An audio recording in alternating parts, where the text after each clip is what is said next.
Esto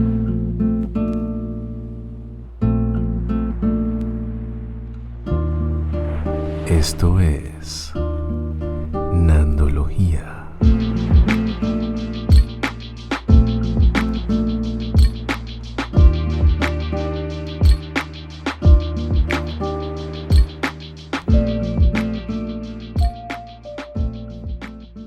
Hello, welcome to another episode of Nandología.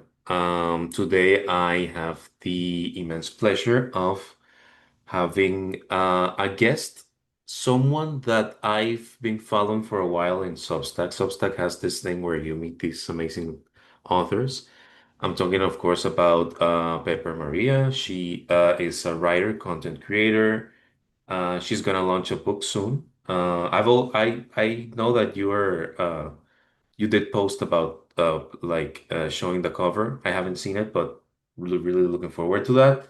And you also have a creative mentorship, I understand, focused on identity and limiting beliefs. But hey, Pepper, hello. Um, Welcome to the Hi, program. thank you. So good to be here. Thank you for being here. And yeah, today we're gonna talk about a bit of what you talk about in your Substack, which is decentering romantic love and centering love as a whole. And Antología as a podcast usually speaks about the creative process, and people may wonder, like, okay, but how does romantic love enter into that? But um, A it turns lot. out that, yeah, actually a lot, exactly. Like love and identity, they don't just shape relationships, actually, like they can also shape how our limits, our beliefs limit ourselves and what we can do. But before we continue, I'd like to hear a bit more about you. If you can maybe talk about a bit about yourself, how you got into this whole deprioritizing romance subject. Yeah, sure. Well, hi, guys. As Hernando already introduced, I am Pepper, and I am indeed a writer, content creator, and creative mentor. And I have been writing for around, I would say, 16 years because I'm 26 now. And I first started my writing of book when I was 10 years old, actually, very Oh. classy in my dad's attic. um, But only the last 2 years, I feel like my writing career has really started taking off, and I've been working on it, I think, actively since I was, like, 17 years old.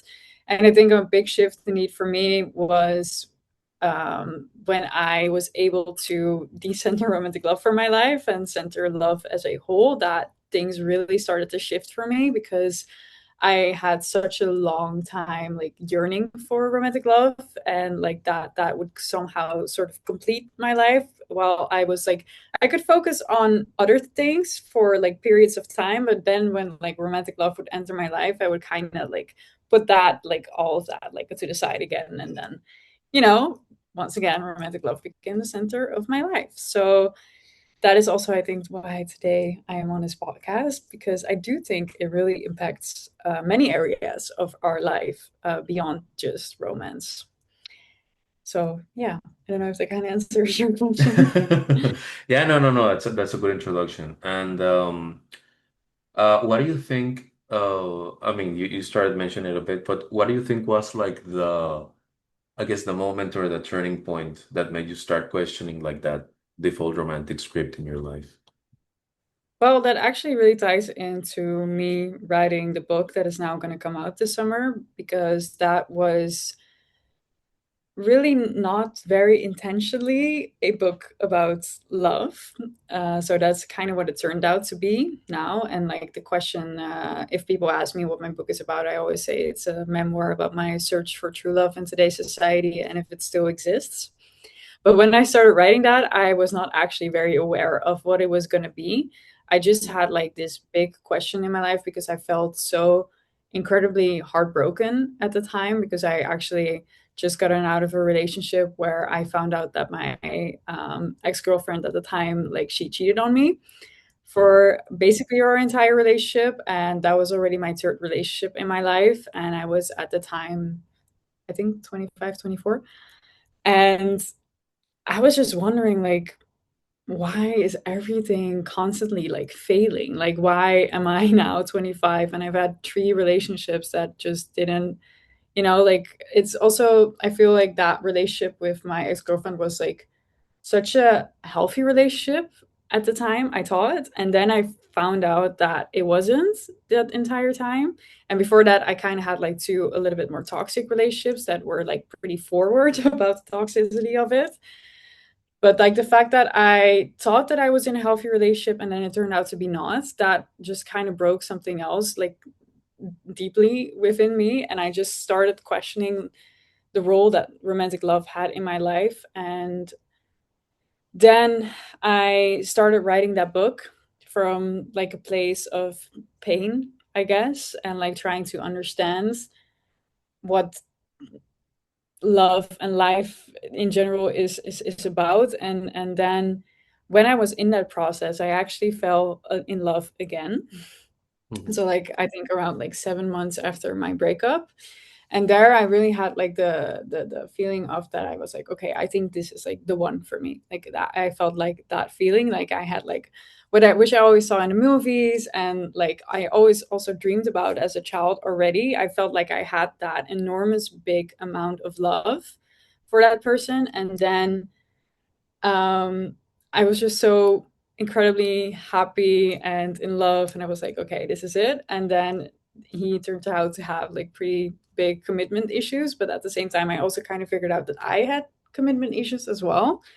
And then that kind of blew up in my face once again. And I think that's when things really, really started to shift for me, because I just had this huge expectation of like people like filling this like hole for me that I Yes. had. And when I finally found someone that I thought was really, really going to fill that hole, but then I saw like within that connection and within that relationship, I saw like, okay, you might feel like the love of my life, but you're definitely not treating me in a way that I can live with you for the rest of my life. So Mhm. maybe we shouldn't be together then. And then again, you have this new breakup that you go through where you feel like, okay, this was supposed to be it, but it wasn't. Because if I would have had chosen him to be the love of my life, then I would have led a pretty miserable life, because he had such a hard time choosing me like fully. And I deserve more than that. So that is kind of the part where I really, really got tested if my self love was bigger than the love I had for him. And glad to say I passed that test. We are here now. It's already 1 year ago, actually, like that we also broke up. But then I just saw like, whoa, I really put love, like romantic love, on this pedestal my entire life, but it's about so much more than that. And I think I always had this feeling that I knew that I had to be independent. I knew I was also like an independent woman, and I always had my shit together, and I was working towards a career, and I had big dreams. But still, like feeling wise, like sometimes you can rationally understand something very well, like your mind really understands something, but like your feeling is like it's slower. It's like behind. And that was also the case for me. It's like that feeling, I knew I had to be independent, but I kind of didn't want to be. And like unconsciously I had that. Mhm. And I just took a lot of time and a lot of hard choices within romantic love, like to actually come to the point where my feeling was aligned with my brain. And now I can honestly say that I am in a place like that where my brain has and my feeling is like completely aligning, and they're like, they truly understand like, hey, you are love. Like it is not like something that is outside of you. It's something that you are, and then you can exchange with people. And for all the other years of my life, I have been living kind of the opposite way. And I thought that love was something that somebody else was going to bring me. I saw a concept in one of your writing, well, actually in most of your writings, but one that said that you can I hope I'm saying this correctly. It's you can depatriarchalize your mind. You Depatriarchalize it. exactly, yeah. So and that's decentering romantic love and centering love as a whole. And I wanted to ask you about that concept about depatriarchalizing your mind, right? And I think it relates a lot to what you're saying. What does that mean to you? Well, I think that while decentering romantic love and centering love as a whole is a basically philosophy that is for anyone. So it doesn't matter if you're a man, a woman, a non-binary, binary. Like it applies to everyone. I think in general, society has put a big weight on romantic love and less weight, especially within also Western societies. There's less weight on like family, community, friends, but also purpose. So it applies to everyone, but there is just, I've noticed a deeper layer for women, because when I grew up, like since I was probably like 5 years old, like I already got taught that somehow, like the validation of a man is basically the highest form of validation that you can reach as a woman. Like I don't, or I didn't know any better than to live my life through a male lens. And if I was living according to being desired and wanted by men. So, like, for example, I was like 5 years old when I was in kindergarten, and like there were a lot of boys that were kind of like in love with me, and they were like constantly trying to get my attention so much that I eventually like changed classes and I couldn't like hang out with my friends because they were bothering me all the time. And then I was a kid, so I had no absolute clue. And that is, I think, how a lot of women also just grow up. It's like they don't know any better than that at the end of the day, yes, you can have a career. Like, in many countries, it's now possible for a woman to pursue a career and to also even get higher up. But at the same time, it's never as important as it is that you find a husband and you settle down and you have children.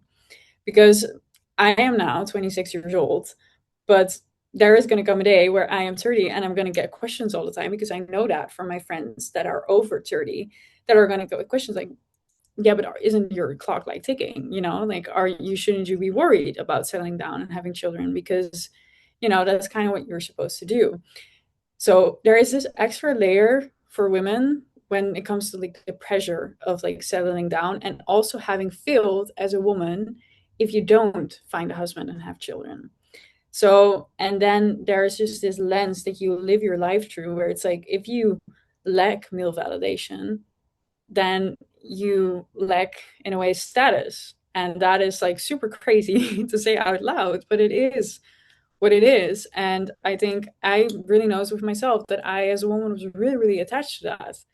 And even though, again, consciously, I could understand that I could build a life for myself and that I could be independent, but unconsciously, there were just so many of these like patterns, like thought patterns, that were still influencing me and influencing in the way that I was going about life without me having realized that. And I think growing up and having developed my frontal lobe or whatever, it's like I'm very aware right now of how much of what I like experience daily and what I think and how I feel is true living in a patriarchal society, and it's like not really fair.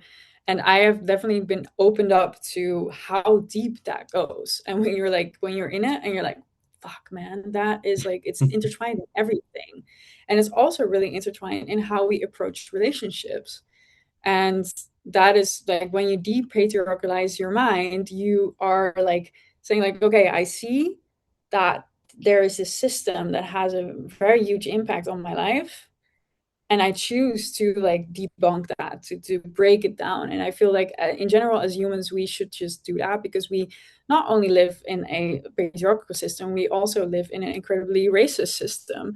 We live in a homophobic and a transphobic system.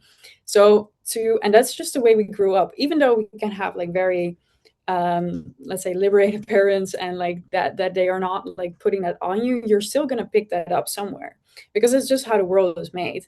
So like actually coming to a place where you can live without these systems, that is like hard work. It's like you have to like debunk that, you have to break it down and choose something different. But that is like actually pretty intense work because you have to like constantly look at your thought patterns and say like, okay, what is me and what is this fucking stupid system that I don't want in my head anymore that is secretly ruling my life. Right. Yeah, I really like, I mean, I was kind of writing down some of the uh like the tidbits that I want to highlight. One is you've mentioned several times that you can know something, but sometimes the body like needs to catch up in a sense. Like, okay, I know this is right, but I kind of need to get I guess uh more into the feeling of it, and that takes conscious Align. effort. Yeah, exactly. And as you said, I think it can feel like an uphill battle constantly because it's not, since the world is made in another way, you kind of have to think about it consciously every single day, and you have to question yourself and have this self-reflection almost always, in a sense, which I guess Mhm. is how you're approaching the world right now, right? Yeah, I guess so. And there's also this way, like, we also should not expect ourselves to overperform. So we should also be kind to ourselves in a way. Hmm. Like, but I do think that, that is part of becoming like becoming who you are, is also just questioning where your identity comes from and what place you have in the world. So, what privileges do you have? What privileges don't you have? And how does that compare to other people around you? And how can you be as good as a human being as you can be? And how can you step into a purpose that makes the world a better place instead of worse? Because the world is already a very shit place. We don't need any more people making it worse. We don't need orange presidents. Um, like, um, and that is just a search of identity. So I think everybody should very much be self-reflective in that, but at the same time also be kind. That it can take some time, and we don't have to overperform all the time as well. It's like it can also make you crazy if you're constant in a state of self-reflection and feeling like you're not good enough or not worthy enough. Um, so Yeah, I think it's a balance, right? Like having yeah, this balance between always in this self-reflection, but also kindness with yourself, right? That self-compassion. I I love that you mentioned the identity thing because as I shared with you when we were kind of setting this up, there's this concept about being single at heart from this author mhm, called Bella De Paulo. I hope I'm saying that right. But basically, I got into this concept, I think, like a few years ago, because, I mean, in my personal life, I've also found, I mean, it's funny, when I read your articles, I was like, hey, I've also felt this in my life that romantic love has been defining a lot of things in my life without me realizing it. And when I start like questioning those things, I'm like, wait, but is this actually me?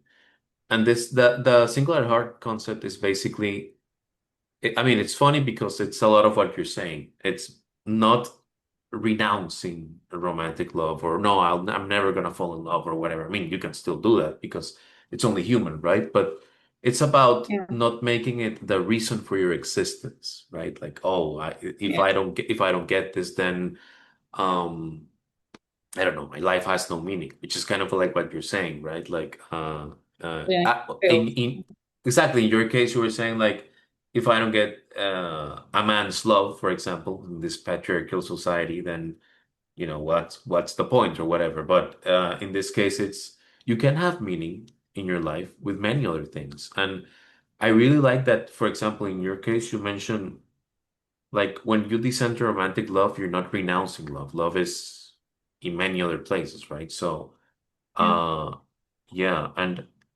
I, I also wonder because I mean I come from a Latin American country, Colombia, but in your case, I mean you're from the other side of the world, right? But I find it so curious that uh, I mean you're describing a lot of the things that already happen here, and I can be under the impression that oh, it's a Latin American thing, but it's actually global, right? So. Um, uh, how do you? I wanted to kind of take this into the creative aspect, and I wanted to start like talking about how do you think this starts relating into how we lead our creative lives, this whole romantic and decentering romantic love.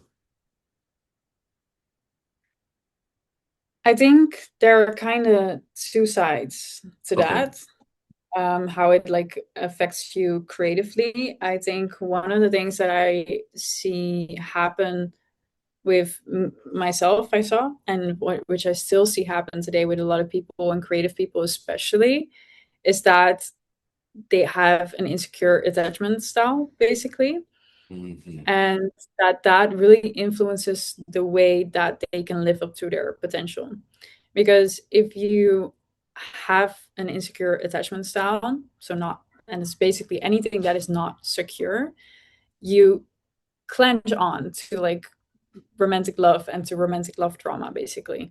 Hmm. Whether even if you are aware of it or not, I mean, you can also be very avoidant, but still, then there is like not healthy romantic love in your life. And I see that with that happen so many creative people that they then lose themselves again, just when they are actually really making way in their own like career or creative life.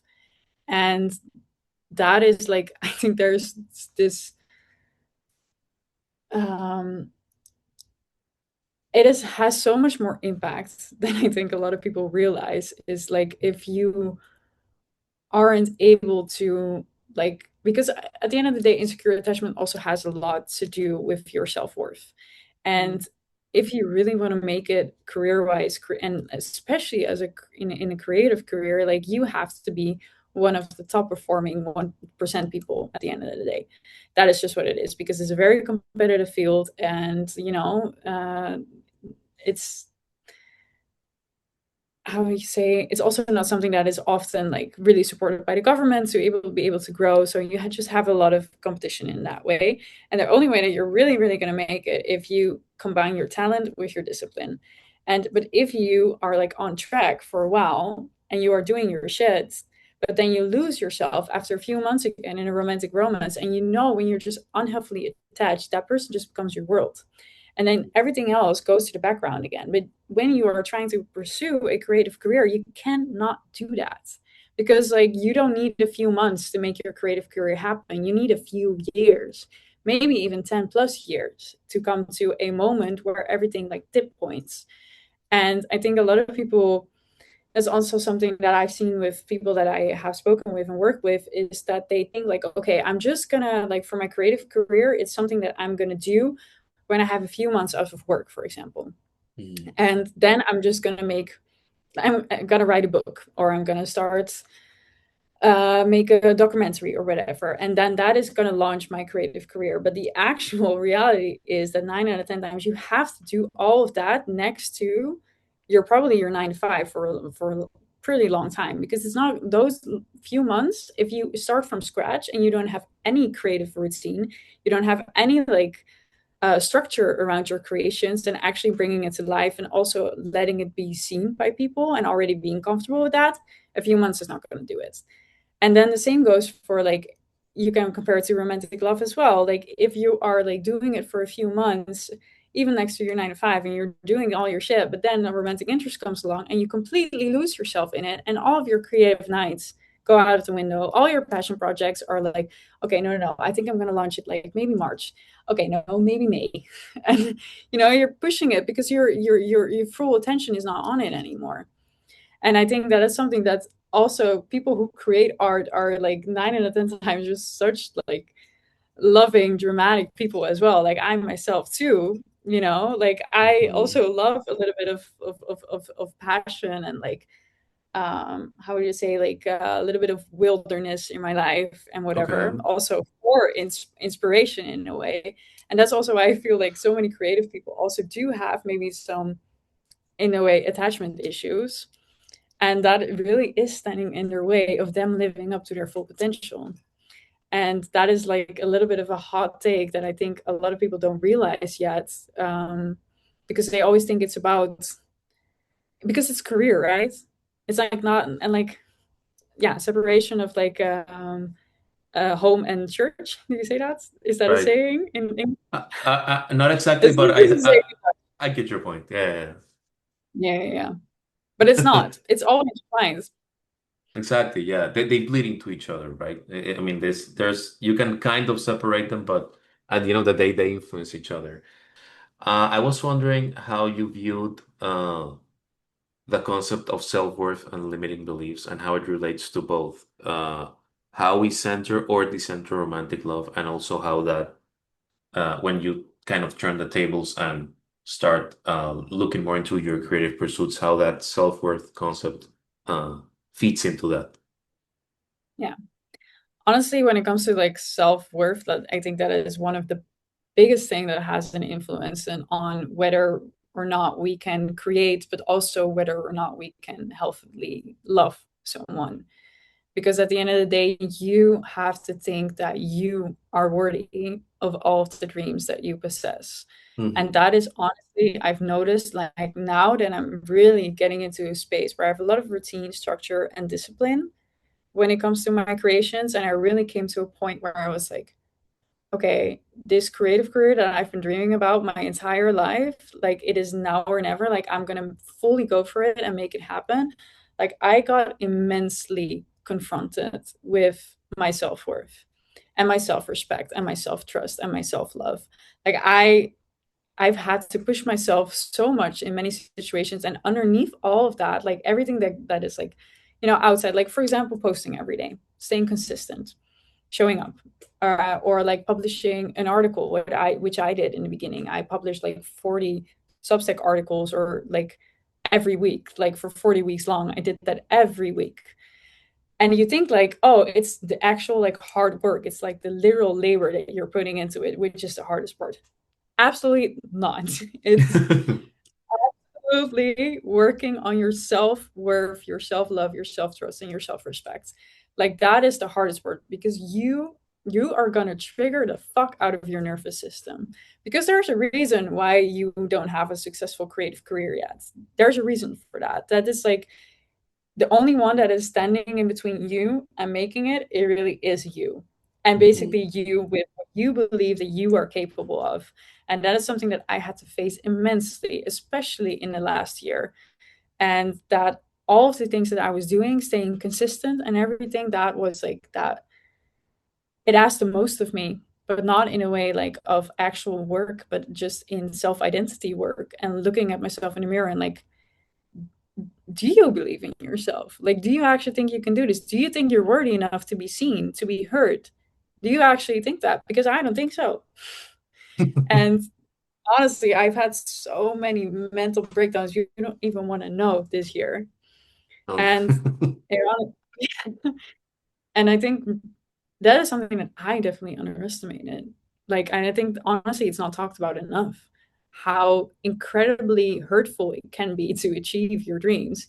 And also, for example, to be seen, because that is like scary. That is what most people fear a lot, is actually because, being seen is not only people that are going to love you, there are also people that are really not going to vibe with what you're doing. But that is Mhm. fine, because at the end of the day, the more someone, it's in any type, you can like actually like compare it to relationships in general. Like, on the surface level, if you're at a party, you're like vibing with different kind of people, you're probably like, oh, I like all these people. They're so nice. Because you know them on a surface level. But Mhm. if you would get to know every person that would be in that room, then you would probably only really be left with maybe one or two people that you really truly resonate with. And the rest would probably fall off, because that is just what happens when you get to know people like deeply, because everybody has like so many different views and they come from different backgrounds, and like, so you to actually make connections to people, that is actually pretty rare. And the same goes for art, because your art is like an extension of who you are. So, and then you're putting yourself out more vulnerable, and you're being more Mhm. honest and more authentic. But that also means that a lot of people are going to be like, yeah, I liked you at that party, but I actually don't vibe with your political view there, honey. Like, that's going to happen. And that is like completely okay. But I think that is what most people are scared of. Is like, if I show myself more, a lot of people are also going to see parts of me that they don't like, and they're going to fall away. Right. And I mean, I guess we have this, I don't know if it's an instinct or maybe I think we're conditioned for that in the sense of we're conditioned to try to make ourselves likable for everyone when we start being honest with ourselves and actually show up as we are and as we want to be. And that turns out that, I don't know, I guess some people, as you said, that drives some people away. I mean, that's not, that's fine. That's natural, right? I mean, the people who you vibe with are gonna show up and you're gonna, I guess that makes way for them. I'm also wondering, I mean, because I'm guessing that someone that, listens to this conversation can say like, oh, but do you mean that if you prioritize I guess your creative pursuits, does that mean that love is nowhere in the picture? And I know we've kind of spoken about this in the sense that it's not about romantic love, but love in general. But how do you think I guess a healthy relationship with love looks like in a creative person, if that makes sense? Yeah. Yeah, no, it does. And that is also like I think a misconception that a lot of people have with my work sometimes is that they're thinking like, oh, decentering romantic love means rejecting it. And I that is honestly not the case at all because I think romantic love is a really, really beautiful experience in this human lifetime. It really is. And but it's just like so it's not like removing romantic love from your life. It's actually just putting it like down a bit and putting it next to everything else. So you're just putting it off the pedestal that it was on. And once you do that, which I've noticed with myself, like I always had a pretty more dramatic love life, I would say. And again, I would also like no matter who I was dating, I would already be like attached to not necessarily that I would be attached to them as a person. I would already be super in love with the person, but I would already be attached to what they thought of me and their perception of me. And I wanted to control that and I wanted to control that narrative. And that made my love life pretty tiring, honestly. Like it was never really fun. Like no matter who I was dating, like it was never really that fun. And now that I've actually like detached and I'm like I can date from a place of detachment where I'm just showing up as myself and I'm just learning myself also through other people and just allowing these great experience of exchanging love and experience and life and like seeing also different people from different backgrounds and everybody just you know being able to learn from each other, that makes it so much easier to just enjoy romantic love for what it is and in the moment without like attaching yourself to outcomes. And that actually is something that can really fuel also your creative process. But if you are just able to let it be, and if you can fully let another person be and you can fully let yourself be and you're showing up from this authentic place, like honestly for me as well, like when I'm dating, I feel like nothing can really go wrong because I'm like, I know how to show up as myself. I know very well when my boundaries are being crossed or when I see something that doesn't align with me. I always speak up. I'm also like, what I said, I can really say like I do have an insecure attachment style now. So I'm also not avoidant. So I would never just be like, make a little list of like, oh, I don't like this, this, this, this. Okay, I'm out. No, when I see something that I don't enjoy or I feel like, hey, this hurt me or whatever, I speak up and I like give the other person a chance to react to that. And then at one point, if we don't align anymore like that, because we are both showing up authentically, then that's also okay. And then we had the experience for that, and then it makes it way more playful. And then also, I really truly believe that picking a partner and just like like committing to someone, it just takes time. I think I for myself I can say like I definitely rushed in to some relationships, but I don't think that's necessary. If you really just uphold your own life as it is, and you also gradually let somebody become a priority in your life and not make it like a priority from day one just because it's romantic, because that also doesn't make any sense. And you gradually let that grow, then maybe after a few months you can say like, hey, we're ready for like a bigger commitment and like the romantic love bubble in my life is maybe growing a little bit again. It's taking up a little bit more space because I have this partner in front of me that is actually showing that they are also adding to my life and they're I'm like it's normal that I can give them more priority in my life because they also bring me so much joy. And but you have to like stay true to yourself within that. And I think a lot of people don't understand that when they already go out of connection with themselves, so they're already like acting differently than they really are, or they're not speaking up about their boundary, they already lose connection with themselves, so they cannot be in connection with someone else. And once you really, really, truly realize that you have nothing to lose. Because whether or not you lose a connection with someone else, you never lose that connection to yourself. And that is the most important one at the end of the day. And you will always have people around you that will resonate with that version of you. But there's no control over who that is and in what specific time of your life that is. I So, love that. I love that concept of never losing connection with yourself, you know, and I think that I mean, as you said, I wish that more people had that present in their lives, but I guess it's a struggle. And I also know mhm. that you I understand you're doing creative mentorship work. Is that kind of like what you talk about in that creative mentorship? Yeah, as well, we cover a lot of things, and I think love is also a big topic. And I think the people that come to me as well for that also am sparked by the work that I do around decentering romantic love and centering love as a whole. Because it is really important, like how much priority you can like really, really give it to your life. And I think for me, I just try to get them to a place where they become so ready to live up to their own full potential that there's nothing around them anymore that can stop them, because they truly believe in themselves and they believe in their purpose, and they truly believe that no one should side quest them from that anymore, and that they deserve to make it happen. And from that place, everything else will fall into place as well. But they first have to like have that strong foundations with who they are and with the life that they are building. Because I do think that, there are many situations. I also see healthy relationships around me where people can really build things together, but that also takes years of time. So if people are in a place where they are single and they don't have a partner yet, like, you should not be already unconsciously be building your life around a partner who is literally not there. And like, I think a lot of people should just um without romantic love in the picture, without anyone else, like, what do you really want to do? Like, what does that look like?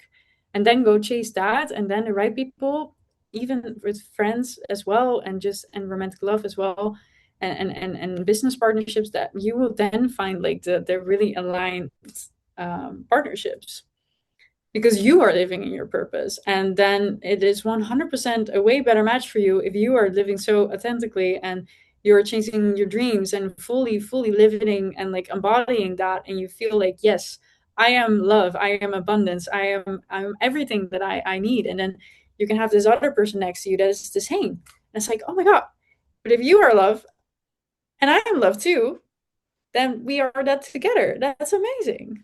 That's like a big explosion. I And it's love way better that. than it's like, yeah, but no, but you were supposed to be love for me. No, you were supposed to be love for me. Wait that minute. That's like a different energy. Exactly. Yeah. Yeah. Oh, I do want to be mindful of time because I want to be, of course, respectful of your time. So I always like to like kind of close with something a bit more actionable. So like if someone is listening to this and maybe says like, okay, you have me, right? This sounds very interesting. I want to kind of start uh taking action towards this, right? About decentering romantic love, etc. What would you suggest to this person that says, I don't know how to start, I don't know how to begin like reflecting on this. What would you tell them? I would say if somebody is already touched by what I'm saying and already resonates with it, that already means that this is something that is being imprinted now in your brain, like it's already getting a place.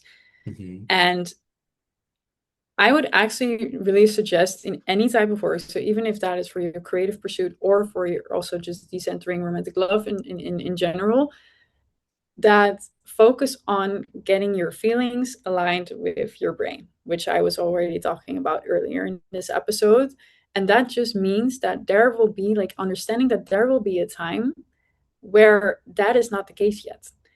And like, just fully going into like theory about a lot of stuff and like hearing different perspectives and being open to that, that already helps change your brain. And that's already happening right now, because if somebody already made it to the end of this episode, they are already resonant. It's already opening up a new space. And like getting more of that and just finding like, okay, I think this perspective is really interesting. So diving deeper into that, when it comes to romantic love, you can look into to attachment. You can read books about it. You can listen to more podcasts, and just like follow creators as well that speak, like give you a different perspective, and then just opening yourself up to that. And then at one point, you're gonna feel that in certain situations, you're gonna stand for a choice. You can go this way within your old patterns, or you can just choose something new. And then you have to choose something new every damn time, even though it might feel like the hardest thing that you have to do, but you should do it. And like, and it also like, to be really harsh, but you're not special in that. Like, especially when it comes to love, like I know heartbreak, and like I've lived heartbreak. Like trust me. Whew. But I still made all the hard choices of actually choosing myself, no matter how I felt. And at one point, my feelings started aligning. But a lot of hard choices went before that. And that is just, I was not special. Like, there are millions of people that are having heartbreak too. And they are choosing differently than I am, and some are not. And I want to be the person that grows from this, and that actually does changes. Like change just takes time. Change is really hard, and again, it's not special for anyone. So you gotta make the hard choices. And I have noticed that just getting a lot of information on the change that you want really helps. So just diving deeper into that, and then maybe finding also some routines. Like for me, for example, visualization is something that really helps me. But for another person, it's maybe like journaling, or taking a walk every day, and like not listening to anything. Like there are so many ways you can integrate like your own perspective change, and just finding that works for you. And then yeah, you gotta take radical about accountability at some point. Yeah, you gotta do the work, as you said Yeah, earlier. there's no easy way out. Never, ever. Okay, this sounds perfect, Pepper. Thank you so much for sharing your insights. Where can we find you? I mean, if someone wants to read more about, I know, of course, there's your Substack, but where else can people Mm. find you and your work? So my main account where I post the most is definitely on Instagram. So that is peppermaria.w. And I'm also found under that name on TikTok and YouTube, and indeed on Substack. And now also my pre-orders from my book are actually live, which is like what I said in the beginning, a memoir on my search for true love in today's society, and if it still exists. And honestly, it's also kind of the journey of like from me being like a very hopeless, desperate romantic to a woman that really believes that love is a state of being, and that she experiences love everywhere all the time. So the book is basically that journey. So if that's something you're interested in, you can also find those links through all my social profiles. Okay, and I'll make sure to include links in the description as well. Mm. Um, Pepper, thank you so much uh, for this conversation and sharing a bit about your journey through decentric romantic love, centering love as a whole. And I really hope that listeners will enjoy this. Thank you so much for being here. Hey, thank you. Thank you so much for having me. Of course, my pleasure. And okay, this was Mhm. Nandología.